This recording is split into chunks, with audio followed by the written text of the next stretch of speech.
This slick pneumatic recovery boot costs more than a full year of elite gym membership. Almost every product sold to athletes today claims to be backed by extensive scientific research. Yet almost none of these popular tools are ever compared fairly against one another. We are ranking 10 popular recovery methods by their actual strength of scientific evidence. First, we must address two separate questions that marketers constantly conflate for consumers. Does a technique simply reduce immediate muscle soreness, or does it enhance long-term adaptation? Those two outcomes are entirely different, and one major method works in completely opposite directions. The single strongest recovery driver in existence is completely free and appears on 0 commercial charts. Number 10. Pneumatic compression boots. A detailed 2023 narrative review classified pneumatic compression among modalities with low-level evidence. Despite overwhelming visibility across social media, published trial outcomes remain mixed at best. These expensive setups inflate high-pressure air chambers around the limbs to facilitate fluid movement. While athletes report subjective feelings of lightness, objective measures of muscle power show negligible improvement. The steep price-to-performance ratio lands pneumatic compression at the very bottom of our list. Number 9. Massage guns. Percussion devices sit in the exact same low-evidence tier as compression boots in narrative reviews. There is a striking irony here that every consumer should understand before spending hundreds. Traditional manual massage has robust research supporting its physiological benefits. However, the handheld device designed to replace human hands fails to replicate those clinical outcomes. Perceptive vibration may alter pain perception temporarily without accelerating actual tissue repair.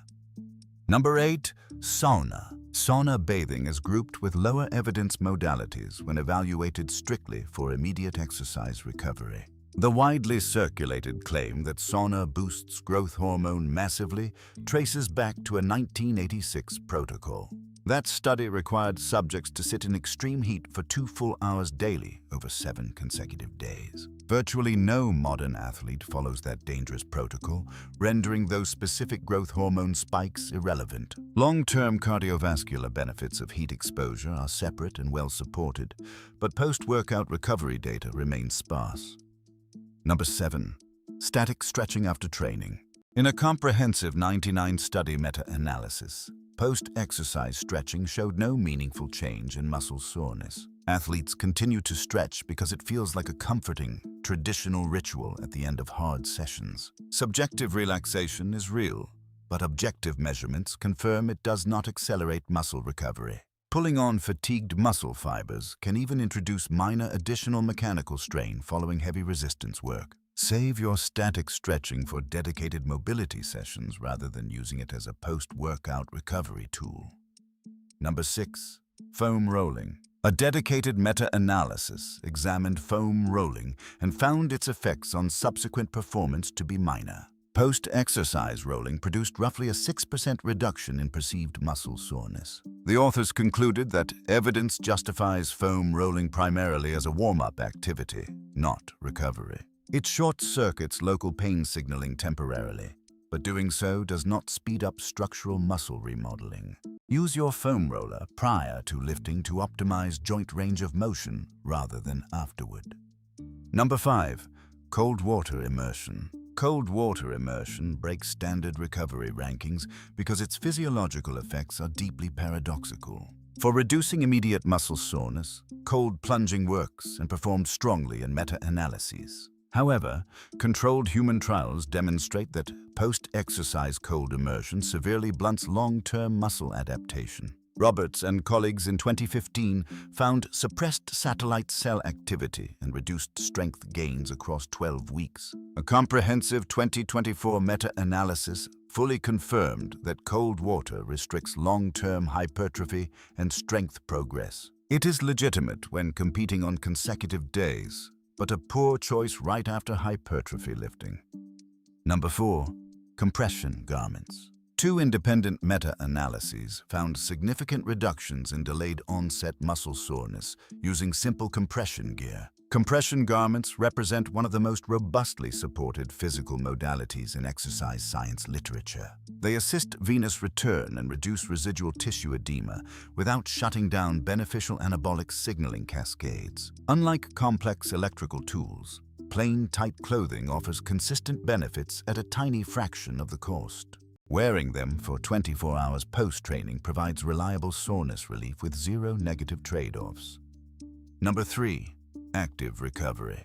In the 1999 study meta-analysis, active movement produced significant reductions in soreness at 24 hours. Those statistical reductions in muscle fatigue sustained clearly through the 48-hour mark as well. The precise clinical protocol requires just a 10 to 20-minute light walk or easy indoor cycle. It is totally free, requires zero fancy gear, and outranks almost everything sold as recovery technology. Light movement flushes metabolic byproducts while elevating nutrient delivery without imposing further structural strain. Number 2. Massage. Dupuy and colleagues published a landmark 2018 study in Frontiers in Physiology, pooling 99 research papers. Their analysis revealed professional massage was the single most effective modality for reducing soreness and fatigue. It beat cold water immersion substantially across almost every measurable physiological recovery parameter tested. The practical limitation is real because manual therapy requires another trained human being and substantial recurring cost. That financial barrier is precisely why mechanical gadgets exist, even though gadgets fail to match real hands. Before we reveal our top entry, pause to consider how often we overlook foundational biology for gadgets. Number 1.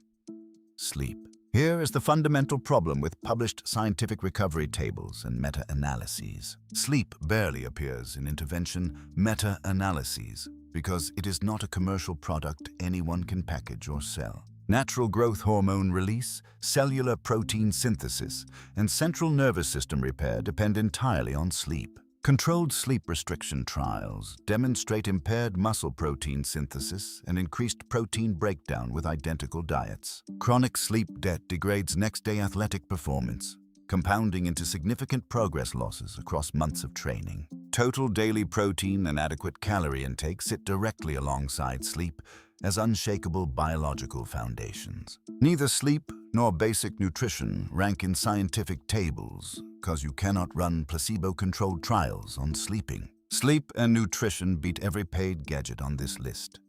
By a distance, nothing else comes close to matching. Which recovery method surprised you most, and what would your personal list look like? Like and subscribe for more evidence-based fitness content.